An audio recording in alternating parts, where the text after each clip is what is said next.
Well, hello, quilty friends. Welcome back to my studio. I'm happy that you're here. And today is Friday, July 15th, 2022. And this is episode number 6 of my Sew Simple Shapes ReMix mini-series, where we'll be doing blocks 11 and 12. So let's see, I think this is 11 right here, and this is 12.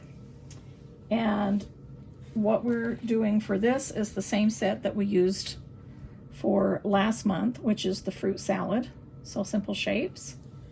And here's my cutting guide for that page of Sew Simple Shapes. And also, I always leave a link to that, to my cutting guide, and all things that are meaningful to this video that connect to it. And so always be sure to read the video description that's under my video. If you're on a laptop, I think you need to push show more. If you're on a phone, there's a little arrow in the corner that you can push under the video, and it just pops up all of the links. And so I hope that you find those helpful.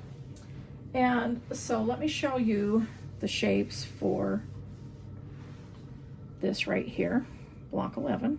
Okay, so what you're going to need for that is you're going to need C8.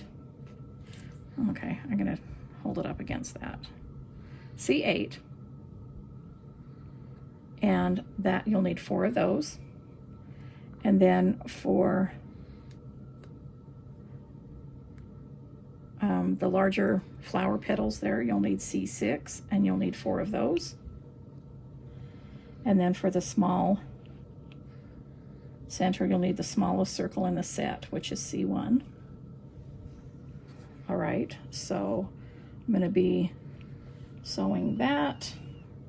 I'm going to be sewing that to show you, and then the other set has a circle, so I'll sew the circle for that.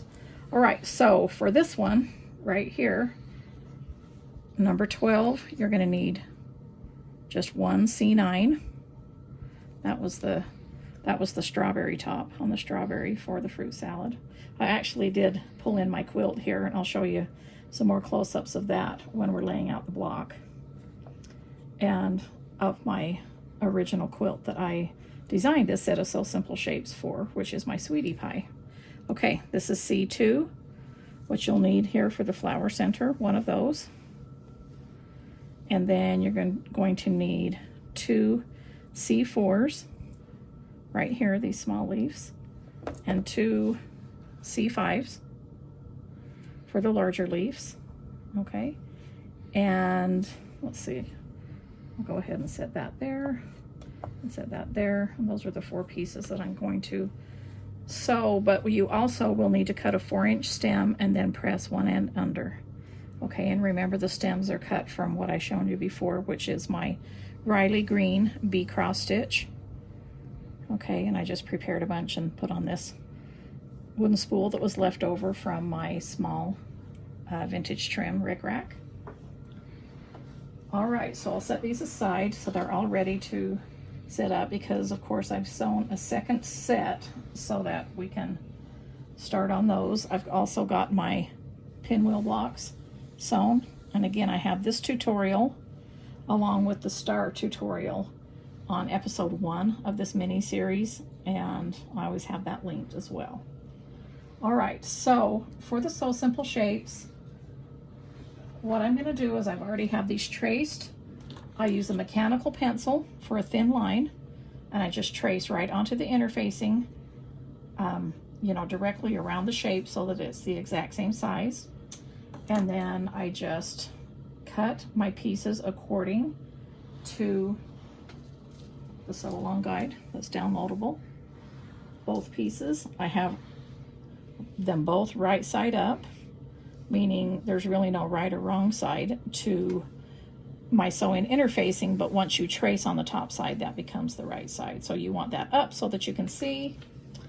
And then I just simply start like this. Let me make a smaller stitch. On my featherweight, I've been going up to about a 20. So that's pretty small, but that will help with you know, so that you're not poking holes through and things like that. I've just found it's just easier to do that in the first place now instead of try to go back later. And so then what I'm doing is I'm just going slow on the curves, just like when you're driving. I'm using a foot that has an open space here so that I can see exactly where my needle is going through. And then this is where I've started. I don't know if you can see that this is where I've sewn in to start. So I'm just going to go ahead and over sew about a 1/2 inch or 3/4 of an inch there. And that will set my seams. And then I'll just pick up my next piece and just go ahead. And this is how I do my Sew Simple shapes. I just chain piece all of them. And I just sew in till I get to the line. And then I pivot and start going around like this.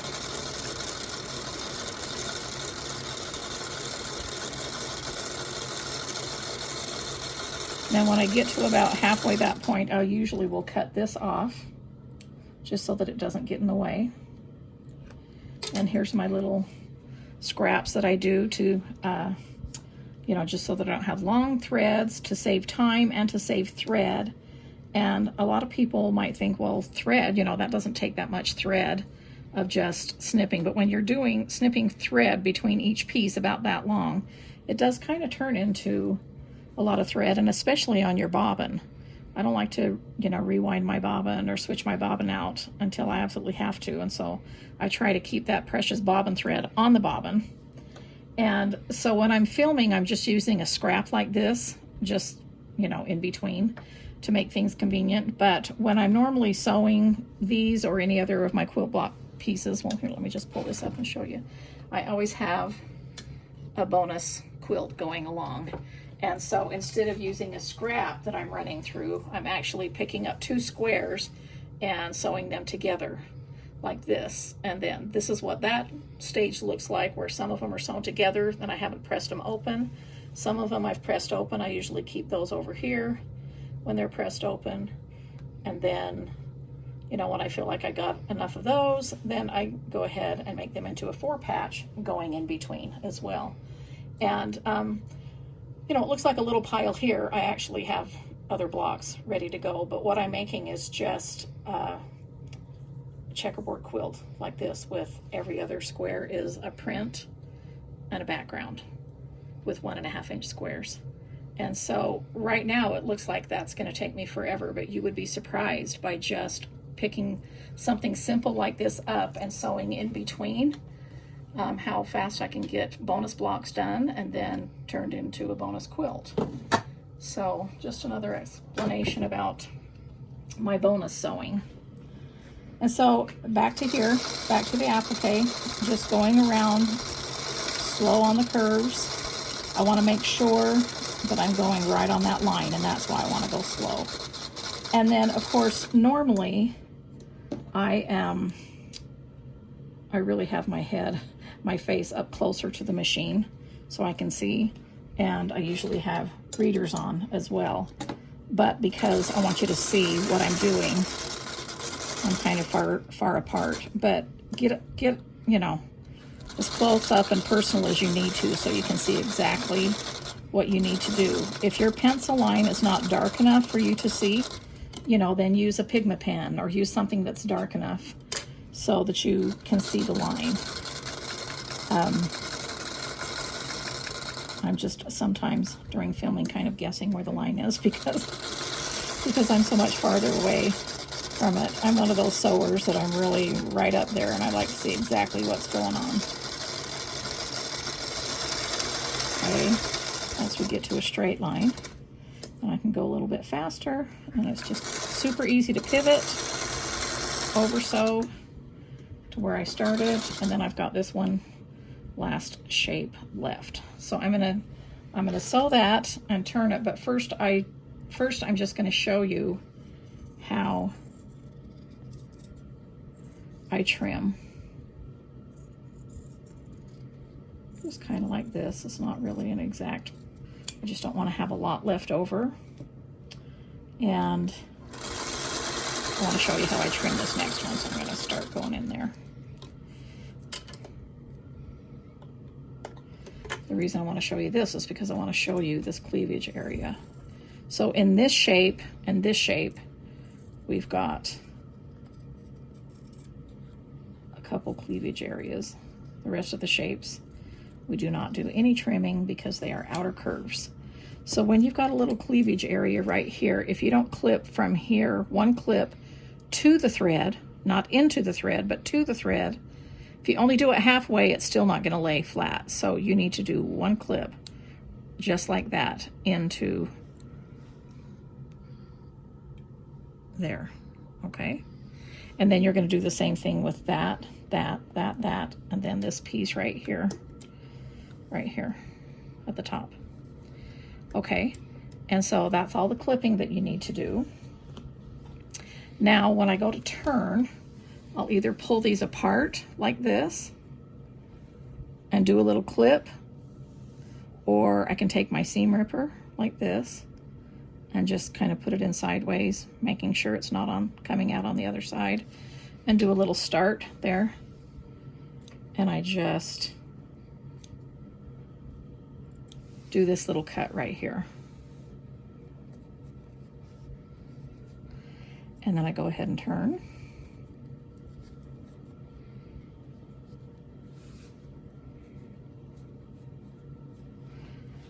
Then I grab this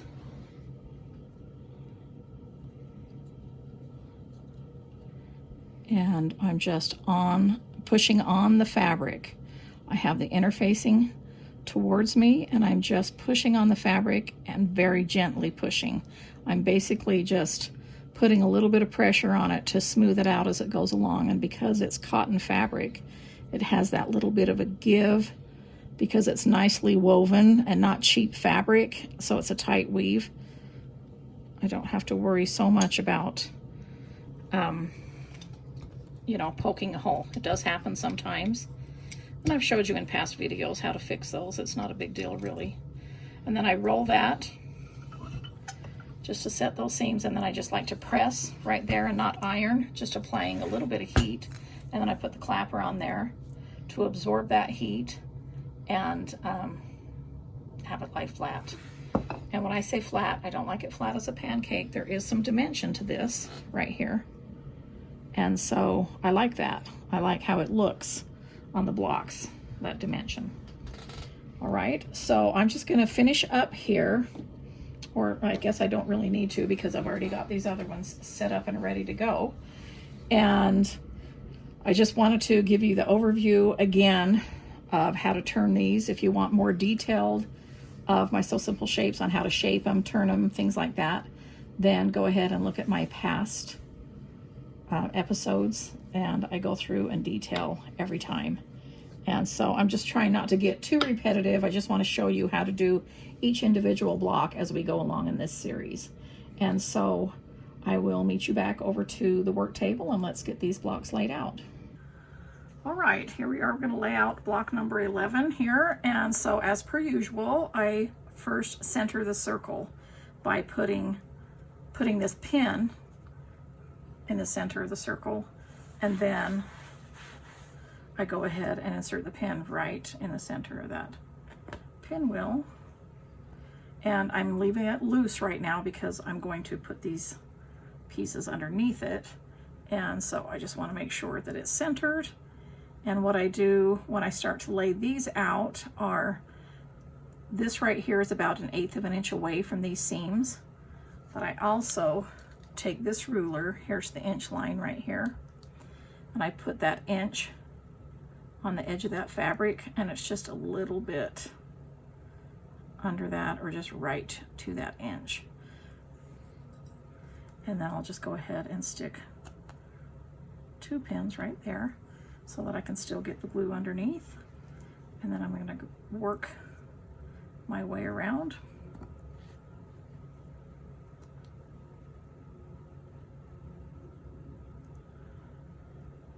Putting that on the edge of the fabric, making sure the point of this is right. Again, I'm doing this farther away. Making sure the point is right there on that line. Okay, so if that's 1 inch, and that's on the point right there, inch on the edge of my fabric, and then I'll put one pin right here,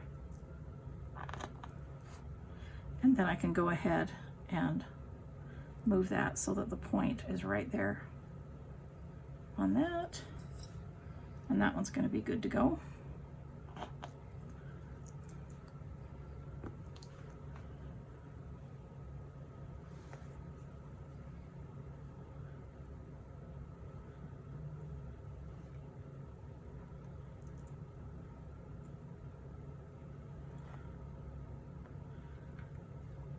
Okay, I'm just lifting that up to make sure the points of these petals are centered on my seam. Once again, I love doing the seams like this because I know I can center everything and it looks symmetrical.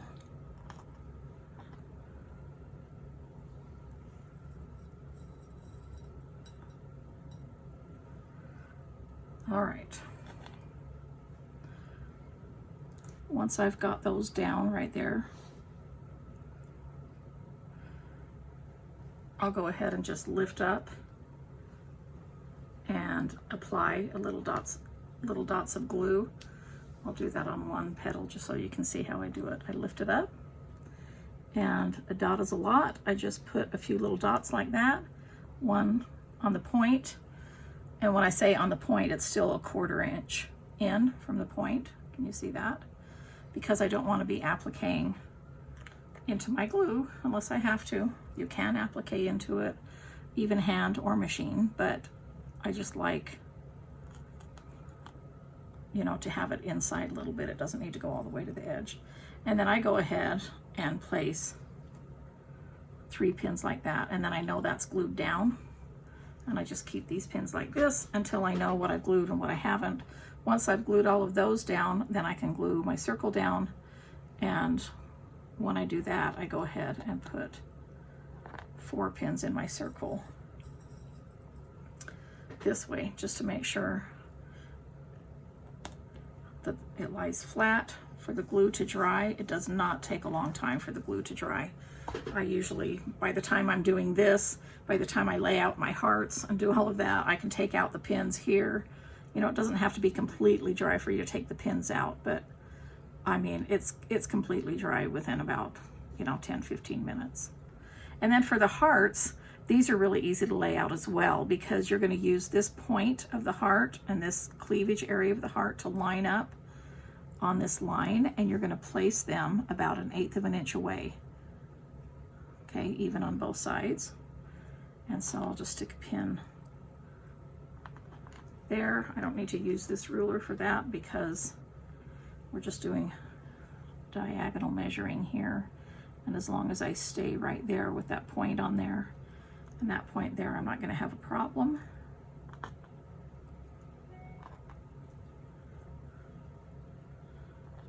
And I just work my way around. And of course, again, you guys have the top view, so you might see where I'm off, if I'm off, you know, just a little teeny bit.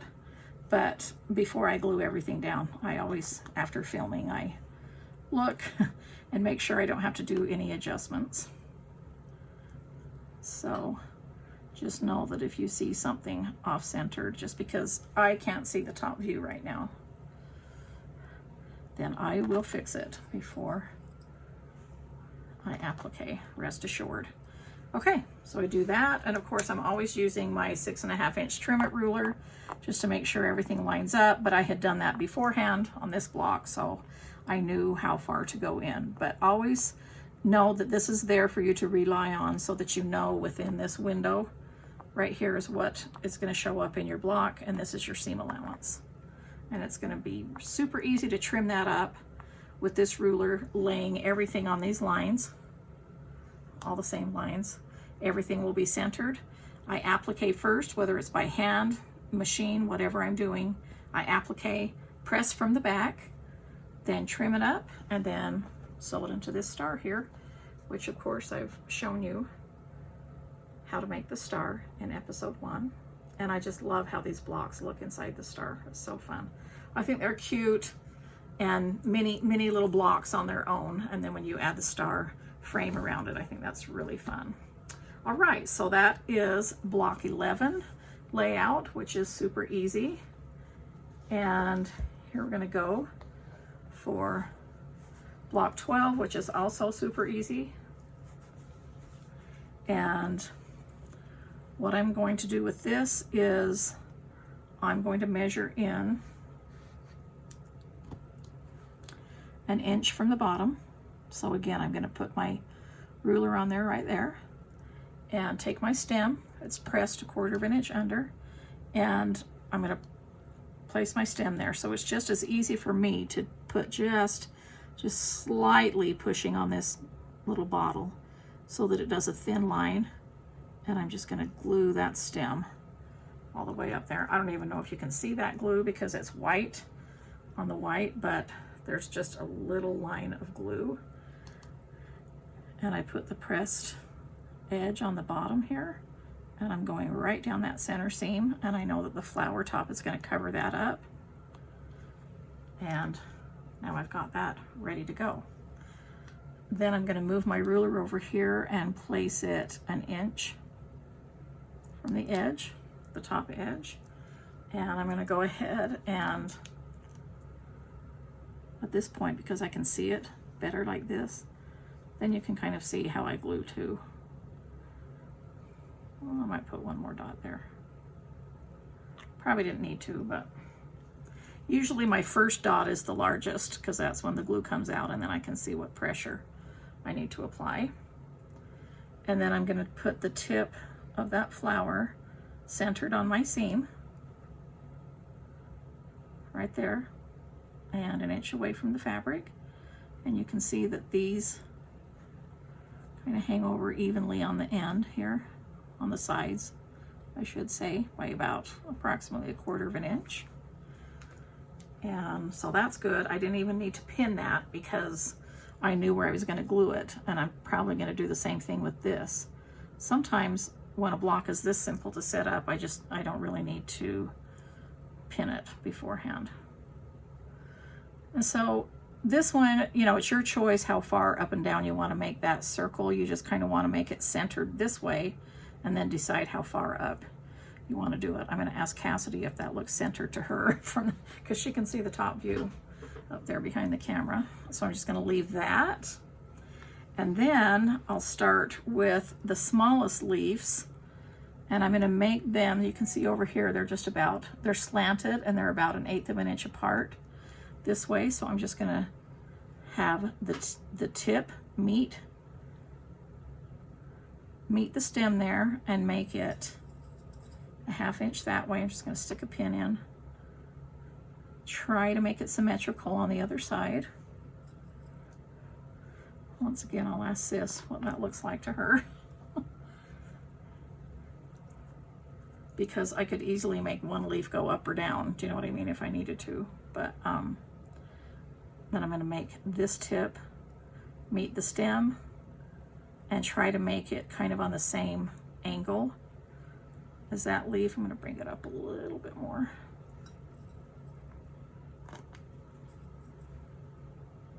What do you think, Sis? You think I need to? It's kind of hard to tell from my angle too. Okay. Well, before I glue it down, I'm just going to pin, but that's how I do it. I just put 2 pins in here. I mean, you could make the leaves go straight across if you wanted to, meaning like this and not on an angle, but I just thought it might be kind of cute on an angle. Let me lift this up so I can see. I think that's actually looking pretty good. And you can always tell too because you have a straight line point of reference, so I can always lay my ruler there and say, oh, that tip is like 1 1/8 inches from the seam, and then I can put it on the seam here and say, oh, that tip that's actually exactly 1 1/8. So I did pretty good. That's lined up. So, and that's how I do block number 12. Super simple layout. And then of course put my stars around it. I'm going to tell you the fabrics, like I always do, that are used in this, and then I'll show you a little bit about my Sweetie Pie quilt. So these two background fabrics here, this is the Chicken Tracks from Farm Girl Vintage, and these are all my fabric collections, and so I'm just saying the name of the fabric collections. Then it's easy for you to Google the names to see what's available. But once again, I'm just showing you the fabric I used and telling you what it is because of all the requests, but that absolutely does not mean that you have to use the same fabrics that I've used, obviously, to do this. So these little aqua canning jars are for my bee backgrounds, and so that's the two backgrounds. And then for the star itself, this is the gray bee background from my bee backgrounds, and then this is from Stitch. This little pretty songbird print is from my Stitch collection. This red right here is from my Bee Basics. This yellow is from Cookbook. This green right here, this geometric print, is from my Bee Basics. This green is from my So Cherry 2, which I thought I would throw a piece of So Cherry 2 in here in honor of this quilt, so I thought that might be kind of fun. Don't know if that's still available anymore because, that's from like 5 years ago, but any green's going to work. And so that's a good example of that. You don't have to do the exact same thing that I do. I just like to use two different greens where the prints kind of go cute together. All right, so that's those fabrics. And then these fabrics right here, let's just show you this way in this block. Can you see that whole block, sis? Pretty much. Okay, so this right here is the sea glass circles in my bee backgrounds. And then these two, maybe I will bring this back in so you can see the backgrounds better. This is my coral bee cross stitch. And this is also the canning jar prints for my bee backgrounds collection, but this is in yellow. Okay, and then this print right here is from Flea Market, this yellow print. This is from Granny Chic, this lipstick colored print. This is from a sea glass print for my Bee Basics. And this denim is from Vintage Happy 2. All right, so there's all my fabrics. Just in case you are collecting my fabrics and want to use the exact ones that I did, there you go. All right, I'm gonna move this stuff out of the way. Put some lip gloss on because, that's always necessary for me. And I'm gonna pull in this quilt and show you. Of course, it's big, so I can only show you a few things, but this is the Sweetie Pie quilt that I did 5 years ago in January for my sew along. It was called the Sweetie Pie Sew Along. It's still on my blog, and so I will leave a link to that like week 1, or maybe I'll leave the link to the big finish because then you can, see everything. So how I did this was I used the So Simple shapes for the daisies and for the fruits. I had my pie ruler that I made the Dresdens out of, and then just appliqued those on. If you haven't made a Dresden before, it's a block that looks difficult but is super easy. And so I have many tutorials. I did a tutorial for my Dresden for my flea market flower sew along here on my channel. I didn't have my YouTube channel when I was doing this sew along, so I don't have any tutorials on my video for this, but it's the exact same, Dresden. And then I went ahead and used my circle template and appliqued these cherries, did a little bit of embroidery on the circle, and then just appliqued that circle right in the center of the Dresden. So when you sew the Dresden, you don't need any sewing interfacing for this because this is already turned. These edges are turned when you sew it in the method that I do it, and so that's ready to go. And then with the daisies, I don't know if you can tell this here. Can you see down this far, sis? You gotta move it up just a little bit. I don't want to bump the camera. That's great. This right here. Yep. So what I did was I also had a circle template in the set that I just appliqued the daisy itself onto the circle, and then applique the circle onto the intersection of the blocks, which is much easier than trying to applique all those petals separately into the middle of your blocks after they're sewn together. And so I have, let me unfold this. I have different fruits in the center of each block. I'll unfold it in a minute, but I wanted to show you the daisies. I have different colored daisies. See, there's a green one in the intersection. This one unfolds to pink and yellow in that. There's a blueberry block. There is a lime block. There's an apple. Let's see if I can get a flat shot without having to unfold that. Sorry, Cass, I might. There's your strawberry, if you can see all the way down there. Okay, now let me unfold it this way. Of course, I didn't steam this. So when I need to press, when I hang my quilts up, because this has been folded for quite a while, there's a lemon. So it looks really foldy, but that steams out. And when I say that, I just hang it on the wall, and then I take a steamer, like a clothes steamer, like a small one, and just go down the seams, and it just takes all of that out. And so that's really nice. So I showed you the blueberry again. Let's unfold the apple, so you can kind of see that. So did I, and let's see, oh, the pear. So we've got an apple, pear, lemon, lime, blueberries, cherries, and strawberries, I believe, are the 6 blocks. Okay, and then here is the border. This was before I did wide backs too, so I just used one of the prints. And so cherry for the back. Here's what the corner of the quilt looks like.